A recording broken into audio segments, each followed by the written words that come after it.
Again, item 34. Spiritual time.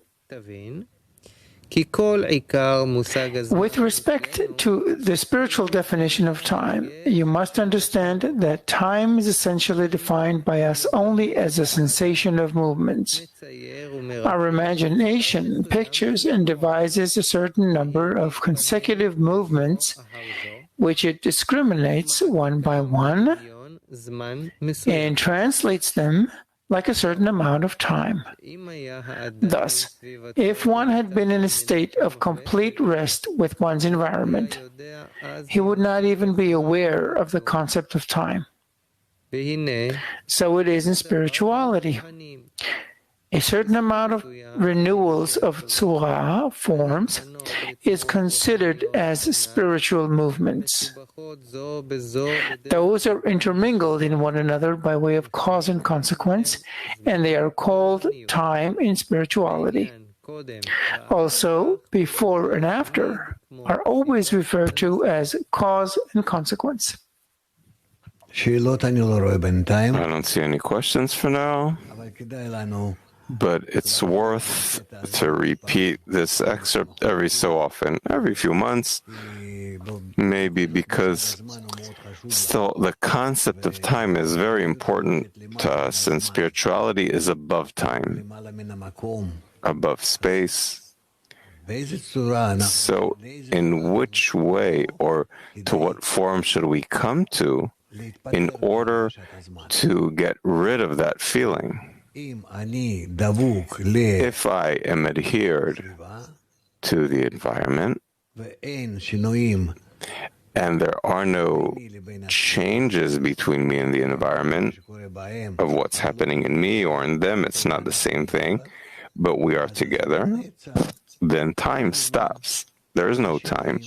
There are no changes. That's how we reach Olam Ein Sof. Maktu. Здравствуйте еще раз, Рав. Скажите, ну вот получается... Hello, Rav again. Tell me, please. It turns out that all the movements are in the intellect. All our scrutinies, when we establish our situations, they happen in the intellect. We are in a feeling of time. We feel a certain reality that entirely works according to like chronological time, tick-tock, tick-tock, according to certain changes that are revealed in nature, as if there's time in nature. It's all incorrect. It's all according to our perception of reality, that all the perception is in us, because in us there are changes from moment to moment, meaning inner changes in our inner states from one desire to the next, that we have like a general corrupted desire that is constantly going and going for us to correct it.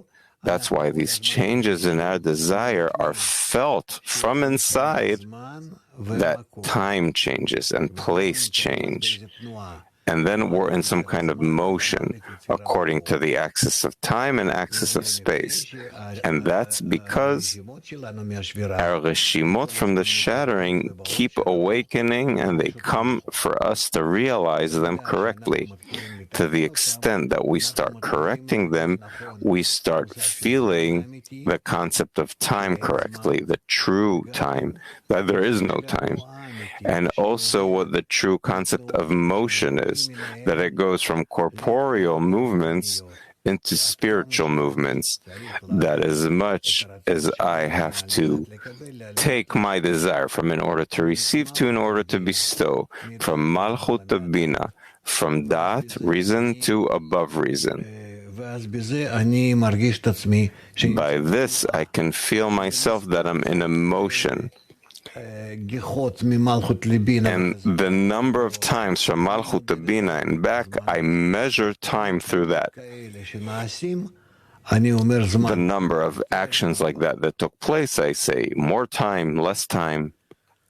We'll reach the concept of time and see what day is, night is, year, month, universe. the way it was created. What does it mean that there was no time? When did time start? When did distance start? What happens outside of our universe? All these things, we will touch them. We'll get there. Don't worry. It'll all be clarified. We just need to have the right, correct perception of all these things. For now, don't even think of it. It's not the main part. It's something that's revealed on the path. As much as you get closer to the Creator, these things are clarified and just fall into place.